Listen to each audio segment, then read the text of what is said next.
Hello, my name is Sandy Fivecoat, and I will be your host. In this video, we will be discussing the new Common Core curriculum and how to prepare for the new assessments that will accompany it. We'll also talk about some techniques and some tips for evaluating student data that we hope will save you time and actually make your teaching more effective. We're excited today in this discussion to be joined by George Rislov. George is a former Chief Curriculum Architect and a Senior Marketing Manager for Compass Learning. Hey, thanks for joining us today, George. My pleasure. Let's jump right in. This is really exciting content, and we're really glad to get to the meat of this discussion because, as we all know, assessing the new curriculum is really kind of where the rubber meets the road. And I know there are two sort of cooperative efforts going on, both the PARC and the Smarter Balanced Participation. Can you tell us a little bit about the relationship between Common Core and assessment? Sure, and before I attempt to answer that, I'll sort of issue a caveat that apart from the sample items and task prototypes that were released last month by PARC, we haven't really seen any of the assessments yet, so a lot of what I'll say is speculation based on what we think we do know and some current best practices involving assessment sort of in general. But we do know a good bit about the Common Core State Standards, and so we know that one of the goals of the Common Core State Standards is for students to think more deeply than was perhaps previously expected. And the Common Core State Standards require a greater focus on higher order thinking, higher order questions, and skills.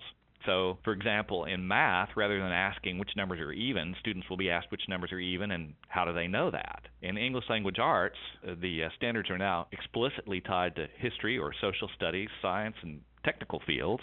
So that means that all those content areas will require complex thinking analysis as opposed to rote memorization. So with the change in standards, how we assess students for those large-scale end-of-year tests that currently measure adequate yearly progress is also undergoing big changes. But all that said, I think it's important to remember that PARC and Smarter Balanced, as well as the other Common Core assessments for special populations, are still summative assessments. And that's good because states have struggled to develop good summative assessments.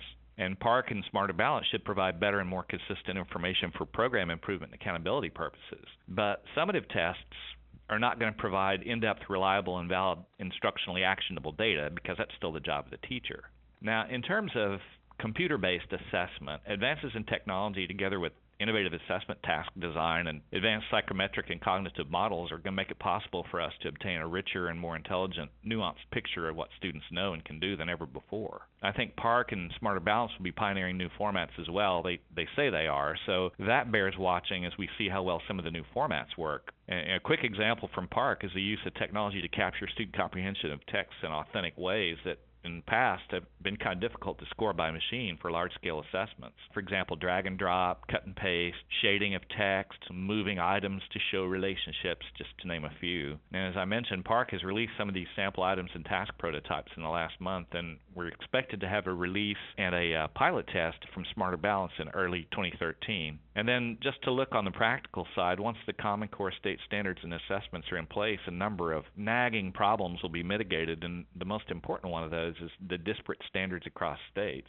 You know, there's strong evidence of significant differences in academic expectations set by states. In fact, that's one of the whole reasons why we have Common Core State Standards. It makes accountability and measurement across state lines difficult, and it also makes the problem of student mobility a really difficult one to deal with. So once we have common standards, we'll be able to meet the needs of our highly mobile student population as well. Wow, that's awesome. That's a really great summary, and it's exciting to be an educator at a time when not only is the curriculum undergoing a huge shift, but that's driving much-needed changes in thinking in assessment as well. Now, I know the uniform assessments are not really going to roll out until 2014-2015 school year. Do you have ideas about how teachers can begin to prepare their students now? There certainly are.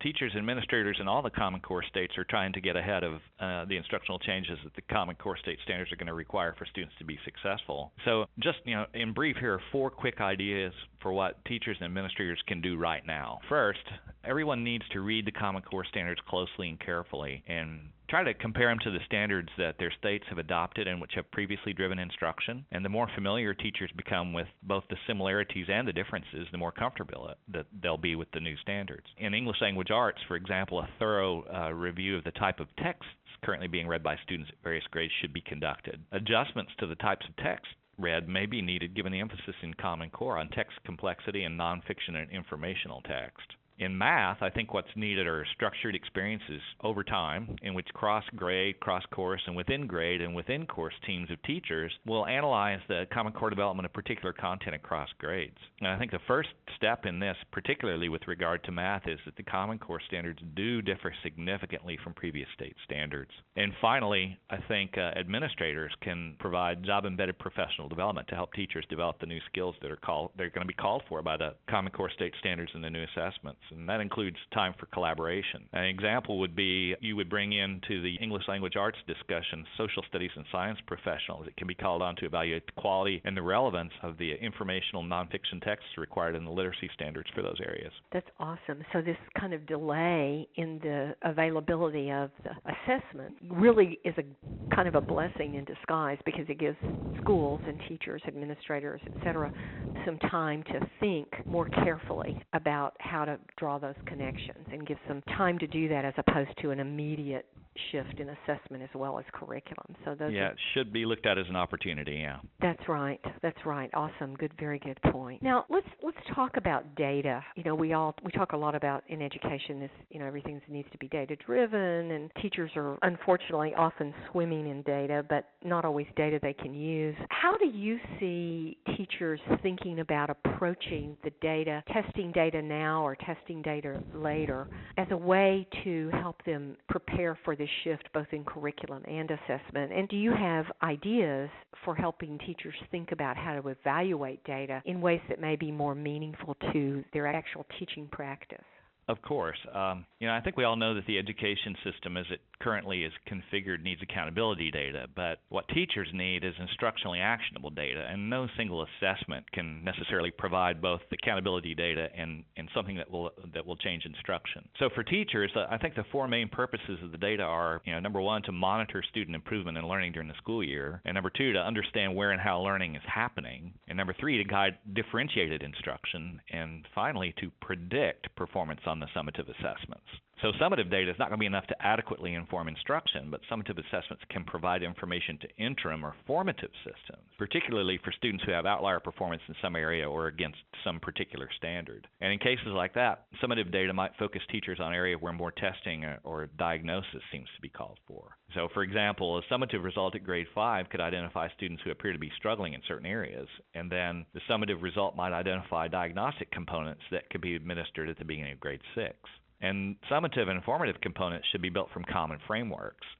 I know teachers need authentic data generated from students' actual experiences in the teaching and learning setting, and we've gotten really good at doing what we call taking their temperature or dipsticking or whatever you want to call it, very informal formative assessments. But teachers really need to look at all of their progress monitoring practices, formative assessments, or what some people call benchmarks, and make sure that they're aligned to the new standards and assessments, both in content and format. And they also need to look carefully at their instructional materials and practices, and not only make sure that those materials are tightly aligned to the Common Core standards, but also that they're being implemented with fidelity in order that we provide students the tools they need to make progress and not fall behind. And they need to monitor progress as frequently as necessary, and in some cases more frequently than what they have in the past, so they know who's falling behind and can intervene quickly and appropriately, and really just to use formative, summative, and diagnostic data to avoid the wait-to-fail model of intervention.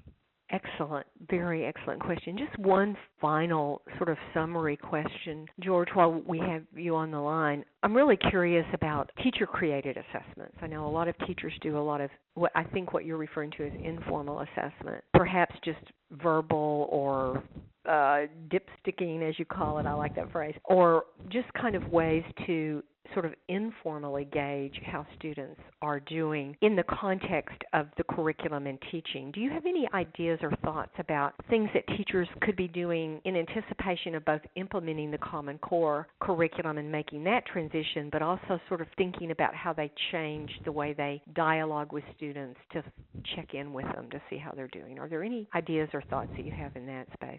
I think one thing that teachers can do, and we've done this for a long time, but we've done it more in terms of a classroom activity as opposed to an assessment activity, is to provide more opportunities for project-based learning. And within project-based learning, you have the opportunity to do all kinds of check-ins and informal assessments of progress within the project framework. And as we know, there are going to be some performance tasks in PARC. We've seen some of the prototypes being released, and this is also a very effective way of introducing students to more complex tasks that they'll be assessed on in PARC. Oh, excellent. So, like almost any other shift in curriculum and assessment, they're very, very closely tied, and excellent teaching methodology, assessment methodology are inextricably intertwined, I think, and best practices sort of apply to both. Well, terrific. These techniques and preparation for this great transition across the country that schools everywhere are going through is really well supported by your thoughts, George. Your background and your expertise really have come into play here, and I know our teachers will be able to immediately apply many of the things that you suggested. Thank you very much. It's been my pleasure. Unfortunately, that's all the time we have for today. But, George, I want to thank you again for all the information. Now, to our audience, we'd like to ask you to stay tuned for our top 3 you should know facts about the Common Core. But we'd also love to hear from you. If you can think of things that you'd like us to cover, feedback, topics you want us to address in future podcasts, we'd ask you to email us at WATcast@weareteachers.com. Thanks again so much for joining us, and have a great day.